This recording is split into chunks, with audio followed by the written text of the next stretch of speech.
Now coming to the day 3 of electromagnetic waves and transmission line. Now we are going to discuss about very important question for your external point of view. Before going to discuss about that, just recap the general solution of an electric field is equal to f of x minus v naught into t, where x is nothing but, I have assumed that the direction of propagation is along x direction, v naught is nothing but the velocity of electromagnetic wave in free space. Okay, now we are going to discuss about this. Is a very important question for your external point of view, very important question. They are going to ask, explain the relationship between E and H, or they are going to ask, show that an intrinsic impedance or characteristic impedance, which is denoted by eta, is nothing but 120 pi or 377 ohms. The value is exactly 376.7 ohms. Okay, but in your examination point of view, they are going to ask that, show that 377 ohms. Now, to prove that, consider the Maxwell equation. Here, this Maxwell equation I have considered, the curl of magnetic field intensity is equal to the sum of current density and the displacement current density. Okay, now in free space we know that the conductivity is equal to 0 and the electric flux density is equal to epsilon naught times electric field intensity. Since the conductivity is equal to 0, therefore the current density is equal to 0. Why? Because according to the point form Ohm's law, this is nothing but sigma times electric field intensity. If sigma is 0, then the current density is equal to 0. Therefore, there is no current density, and I have substituted D as E naught times electric field intensity. Now this curl I have expanded further. If you observe that, this is the curl of magnetic field intensity, which is equal to epsilon naught dou by dou t. Just I have expanded electric field intensity in Cartesian coordinate system. Ex along x direction plus Ey along y direction plus Ez along z direction. Now I am assuming that the direction of propagation of my electromagnetic wave is along x direction. We know that according to the UPW, that means uniform plane wave. Okay, if you are propagating your electromagnetic wave along x direction, definitely the field component should be equal to 0 and the variations in the remaining coordinates should be equal to 0. Just I have substituted this in this curve. Now if you observe that dou by dou x should be present, therefore it is present, and dou by dou y and dou by dou z is equal to 0. The field component hx is equal to 0. These two as it is I have written. And if you observe that Ex, that should be 0. Why? Because it is the field component, okay, along x direction. Now the remaining term is as it is.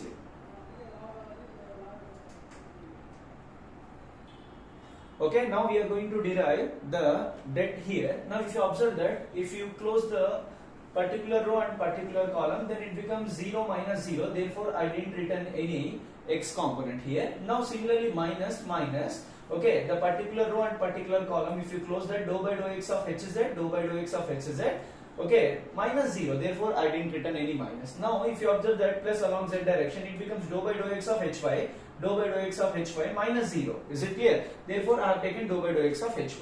Then the right hand side I have written as it is just by expanding this. Epsilon naught dou by dou t. Okay, I have multiplied this with the first term and along with the second term. Now by comparing y component and z component on both sides, if you observe that minus dou by dou x hz in the left hand side, here epsilon naught dou by dou t ey in the right hand side. Let us assume this is expression number 1. Similarly, by comparing the z component, dou by dou x hy is equal to epsilon naught dou by dou t ez. Let us assume this is expression number 2. Now here we are going to start the key step in the derivation. This is the key step in the derivation. Now let us observe the equation number 1. You have Ey. Therefore, I have considered the general solution of Ey, which is equal to f of x minus v naught into t. Let us assume the term x minus v naught into t as u. It is not like that you have to assume u, you may assume y, whatever it may be. Okay, now Ey can also be written as f of u. Okay, now if you observe that u require dou by dou t of Ey, therefore I am differentiating with respect to t on both sides. Therefore it becomes dou by dou t of Ey is equal to dou by dou t of f of u.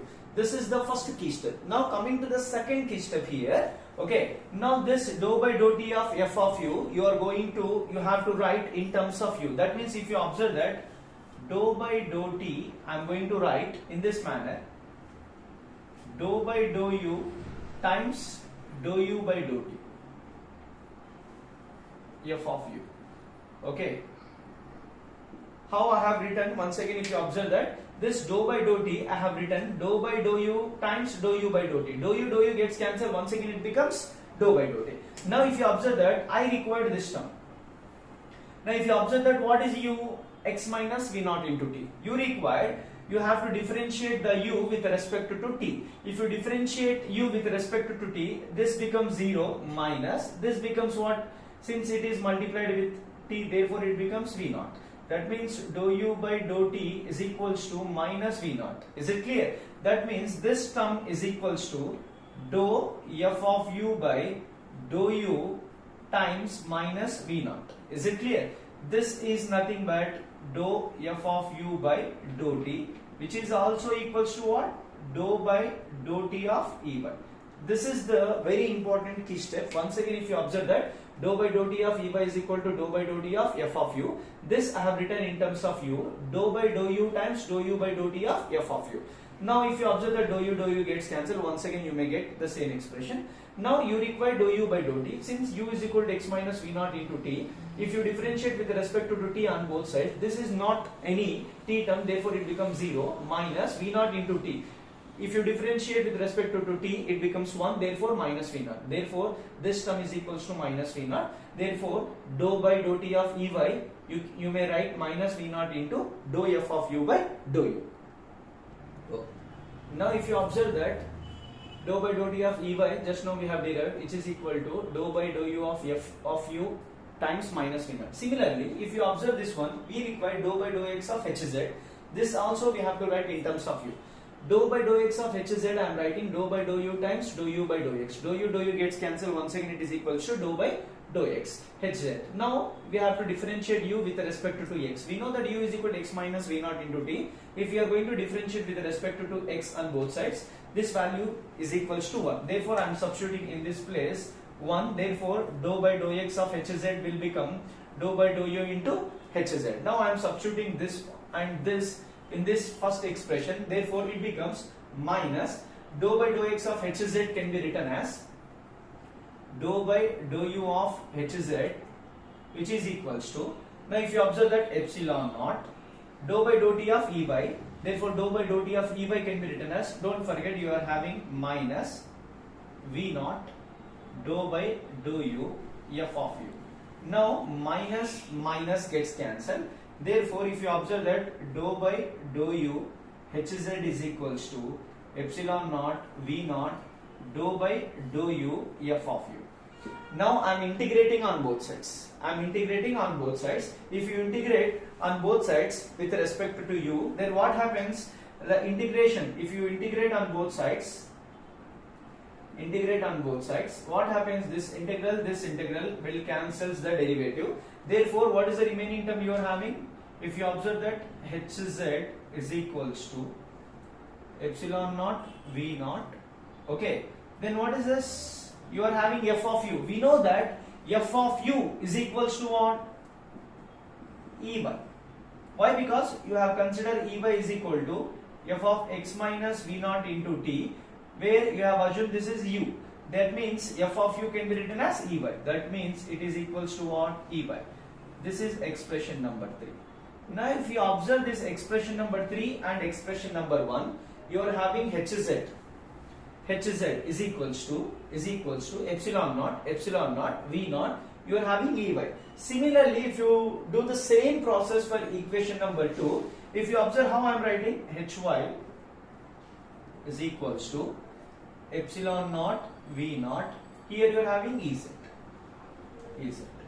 This is similarly, if you observe this equation number 2, I am going to write the final one. Hy is equals to, if you observe that, epsilon naught v naught, you are having Ez here, therefore Ez. Let us consider this is equation number 4 and this is equation number 3. Now, finally, I am going to squaring and adding equation number 3 and equation number 4. If you observe that, I am going to add equation number 3 and equation number 4. This is the last step in the derivation. Squaring and adding equation number 3 and 4. Squaring and adding equation number 3 and 4. Now, if you observe what is equation number 3, after squaring it becomes hz square. Okay. Now this is equation number 4. This is also square. Then it becomes hz square plus hy square is equals to. Now if you observe that we are having this one, I am taking this term as a common term. Then it becomes what? By adding ez square plus ey square. Okay. Now if you observe that once again squaring and adding equation number 3 and 4, you are having this term. Now I am applying square root on both sides. Root, if you apply here, then what happens? Root and this gets cancelled. Therefore, this may comes out of the root. Only you are having this term under the root. Okay. Now if you observe that, since we know that the magnitude of any vector can be calculated as square root of ex square plus ey square plus ez square. Now we know that the direction of propagation is along x direction, therefore we do not have this component. Is it clear? That means it is equal to what? The magnitude of E. Similarly, this is equals to what? The magnitude of H. That means this value can be written as magnitude of H, which is equal to epsilon naught V naught. This value is equals to what? Magnitude of E. Now we know that the ratio of E upon H,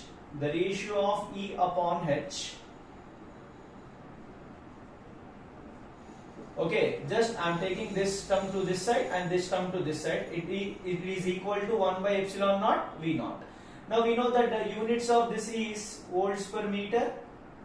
The units of this is ampere per meter. Meter gets cancelled. Volt per ampere is nothing but ohms. Therefore, I am going to call it as intrinsic impedance or characteristic impedance. Now you know that this value is equals to 8.854 into 10 to the power of minus 12. Okay, this is what? Free space velocity. This is equals to 3 into 10 to the power of 8 meters per second. This is farads per meter. If you substitute these values, finally you are going to say that the ratio of magnitudes of electric field and magnetic field intensity, which is nothing but characteristic impedance or intrinsic impedance, is equals to 120 pi, or it is equals to 376.7 ohms. Okay, or approximately 377 ohms. Is it clear? This is the relationship between electric field intensity and magnetic field intensity. Is it clear? Or the characteristic impedance is equals to 120 pi. Okay, thank you very much. In the next class, we are going to see the next topic.